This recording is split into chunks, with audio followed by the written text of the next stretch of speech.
बिस्मिल्लाहिर्रहमानिर्रहीम। अस्सलाम वालेकुम व्यूअर्स, क्या हाल है? उम्मीद आप सब खैरियत से होंगे, खुश खुरम होंगे। अल्लाह पाक आपको ऐसा ही रखे। बहुत सारी दुआओं के साथ आज मैं आपके साथ जो रेसिपी शेयर कर रही हूँ वो है बीफ कोरमा, जो कि बहुत ही मज़ेदार सा, बेहतरीन सा, मैंने बहुत इजी रेसिपी आपके साथ शेयर की है। इसको लाजमी ट्राई कीजिएगा। चलिए इसके इंग्रेडिएंट्स नोट डाउन कर लें। व्यूअर्स, आज हम आपको बीफ का कोरमा बनाना सिखा रहे हैं। चलिए इसके इंग्रेडिएंट्स नोट डाउन कर लें। ये हमारे पास 1.5 किलो के करीब बीफ का गोश्त है, जो मैंने फ्रीज किया हुआ है, वो मैंने रख लिया है धोकर साफ सुथरा करके। इसके अलावा मुझे 4 अदद प्याज चाहिए इसमें डालने के लिए। ये गार्निश के लिए हरा धनिया और अदरक और हरी मिर्च है, जो हम लास्ट में गार्निश करेंगे। इसके अलावा हमें 1 प्याली भरकर दही की चाहिए। ऑयल हमें हस्बे ज़रूरत चाहिए, जो हम डालेंगे यूज़ करते हुए, तो आपको बताऊंगी मैं कितना डलेगा। इसके अलावा 1 टेबल स्पून मुझे salt, 1 tablespoon red chilli और 1 टेबल स्पून से थोड़ा सा ज़्यादा कोरमा मसाला चाहिए। इसके अलावा हमें जो मसाला चाहिए और 2 तेज़पात के पत्ते, 1 टेबल स्पून ज़ीरा, 8-10 दाने मुझे इसके लहसुन की चाहिए छिले हुए, और एक छोटा टुकड़ा मैंने अदरक का ले लिया है, इसको छील कर रख लिया। 2 बड़ी इलायची चाहिए। इसके अलावा 2 मुझे दालचीनी के टुकड़े चाहिए, और ब्लैक काली मिर्च जो है साबुत, वो मुझे 8 से 10 दाने चाहिए, और 8-10 ही दाने मुझे लौंग के चाहिए, और 2 तेजपात। ये हम डालेंगे इसमें गोश्त को उबालते हुए। चलिए इसका नेक्स्ट स्टेप नोट कर लें। मजेदार सा बीफ कोरमा हम बनाना सिखा रहे हैं आज आपको। व्यूअर्स, आप देख सकते हैं, सबसे पहले मैंने प्रेशर कुकर ले लिया गोश्त को गलाने के लिए। ये हमने जो 1.5 किलो का बीफ का गोश्त लिया था, वो मैंने इसमें शामिल कर देना है ऐसे। और इसके अलावा मुझे इसमें पानी चाहिए गोश्त गलाने के लिए। एक बड़ा मग्गा भरकर मैं पानी का इसमें ऐड कर रही हूँ। एक और मग्गा डाल दूंगी।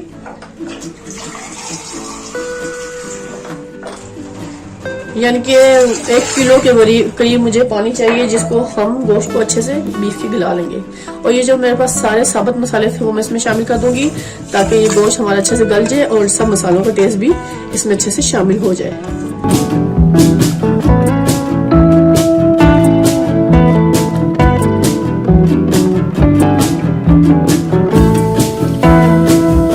इस समय व्यूअर्स मैंने कुकर को फ्लेम पर रख दिया है। फ्लेम को करते हैं ऑन। विसल के बजने के बाद से 30 मिनट हम काउंट करेंगे। इस गोश्त को गलने के लिए हम इसको फ्लेम पर रख देते हैं। जैसे ही विसल बजेगा, उसके 30 मिनट बाद हम काउंट करेंगे। 30 मिनट के बाद हम कुकर को खोल लेंगे और गोश्त की पोजीशन चेक करेंगे।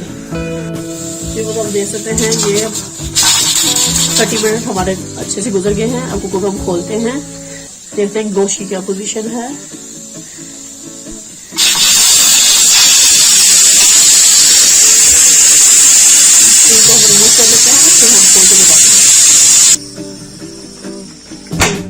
हमारी स्टीम होगी रिमूव। अब कुकर हम खोलते हैं। माशाल्लाह माशाल्लाह गोश्त हमारा अच्छे से गल चुका है। ये भी आप देख सकते हैं गोश्त। इसको हम अलग से बर्तन में निकालेंगे। इसको अलग से बर्तन में हम निकाल लेते हैं इसको भूनने के लिए। व्यूअर्स, हम कढ़ाई ले लिया, फ्लेम को करते हैं ऑन। अब इस स्टेप पे हम प्याज को फ्राई कर लेंगे। गोश्त को हमने अच्छे से गला के रख लिया है। ये 1 प्याली में मैंने ऑयल लिया था। अब इसमें हमने ये ऑयल सारा इसमें शामिल कर देना है। पानी को अच्छे से साफ कर लेंगे। फिर वो ऑयल हो गया गरम। ये हमने जो 3-4 अदद प्याज ली थी, वो सब इसमें मैंने शामिल कर देनी है। अच्छे से मैंने काट ली थी। अब इनको हमने गोल्डन ब्राउन रखना है, तो ज्यादा ब्राउन नहीं करना, ताकि हमारी सालन में कड़वापन ना आए।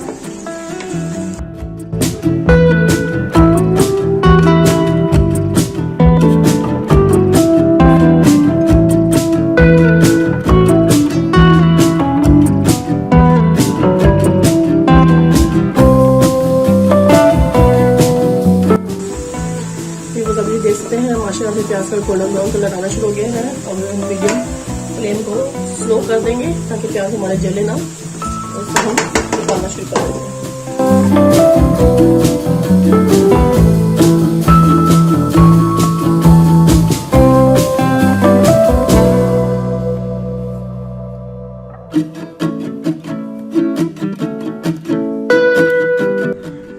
व्यूअर्स, अब इस ऑयल में मैंने ये जो गोश्त को अच्छे से उबाली था, वो सारा इसमें शामिल कर देंगे।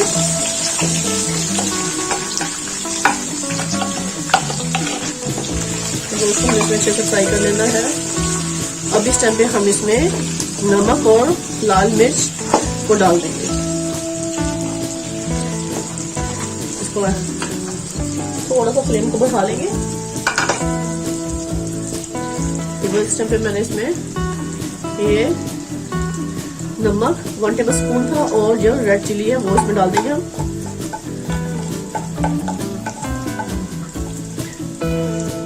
इसको अच्छे से शामिल कर देंगे इसमें। और दूसरी तरफ मैं प्याज को अच्छे से ग्राइंड कर लूंगी दही के साथ डालकर। इस टाइम पे बस ये भी डाल दूंगी कौरमा मसाले का जो 1 चम्मच था, ये भी हम डाल देंगे इसमें। मजेदार सा जब हम बीफ कौरमा बनाना सिखा रहे हैं तो बस इस रेसिपी को जरूर लाइक कीजिएगा, शेयर कीजिएगा, ट्राई करके मुझे बताइएगा कि आज की रेसिपी आपको मेरी कैसी लगी। मजेदार सा बीफ कौरमा। व्यूअर्स, आपके लिए मैं बहुत कोशिश करती हूँ कि आसान से आसान रेसिपी लेकर आऊँ जिसमें आपको कोई मुश्किल भी ना हो और आसानी से आपके लिए तैयार भी हो जाए। आप देख रहे हैं मजेदार सा बीफ कौरमा मैं घी में ऑयल में इसको अच्छे से फ्राई कर रही हूँ।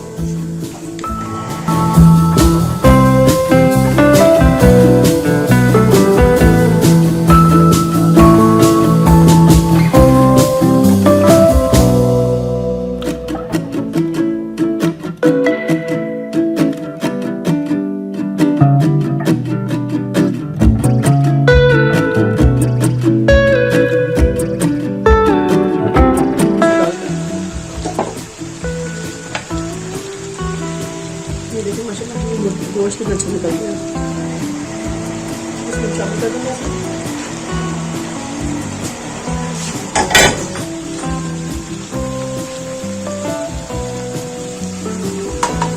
इस टाइम पे ये मैंने जो प्याज को सारे को ग्राइंड कर लिया दही के साथ, उसमें शामिल कर देंगे सारा का सारा मसाला ताकि हमारी ग्रेवी अच्छी से तैयार हो।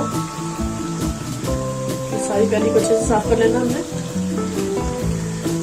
इसमें सिर्फ दही और ये प्याज जो मैंने फ्राई किया था वो मैंने ग्राइंड किया है, उसके साथ शामिल कर दिया।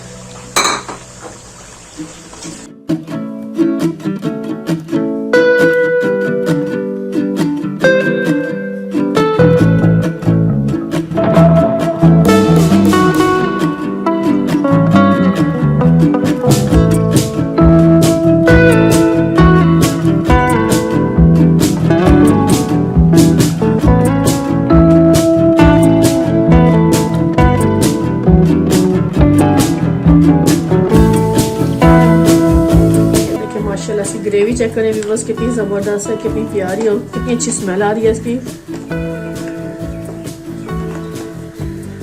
इसको मैं डिश आउट करने के लिए फ्लेम को करते हैं बंद, उसको कवर कर देंगे, फ्लेम को करते हैं बंद। और व्यूअर्स ये और पॉइंट मैंने आपसे शेयर करना था, एक प्याली में मैंने बादाम सारे नीम गर्म पानी में भिगो कर रख दिए हैं काफ़ी देर से, और अब इसमें से मैं निकालूंगी इन बादामों को ऐसे प्रेस करूंगी तो ये छिलका इनको उतर जाएगा बहुत इजीली। और ये इसका अहम पॉइंट है, कौरमे में बादाम शामिल ना किए तो समझो कौरमा अपने तैयार करने में वो मज़ा नहीं आता बादाम के बगैर। चलिए अब इसकी सर्विंग की तरफ चलते हैं। लीजिए व्यूअर्स, मज़ेदार बेहतरीन सा बीफ कौरमा बिल्कुल तैयार है इस टाइम। अब सर्विंग के लिए मैं इसे वो बॉल में शिफ्ट करूँगी।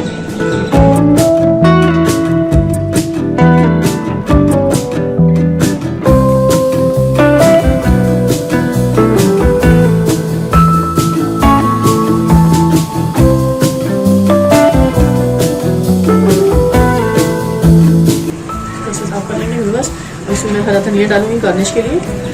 ये थोड़े से मैंने अदरक के पीसेस काट लिए हैं।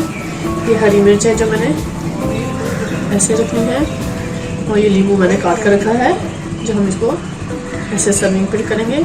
उसमें मैं ये बादाम ऐड करूँगी जो मैंने छील लिए थे।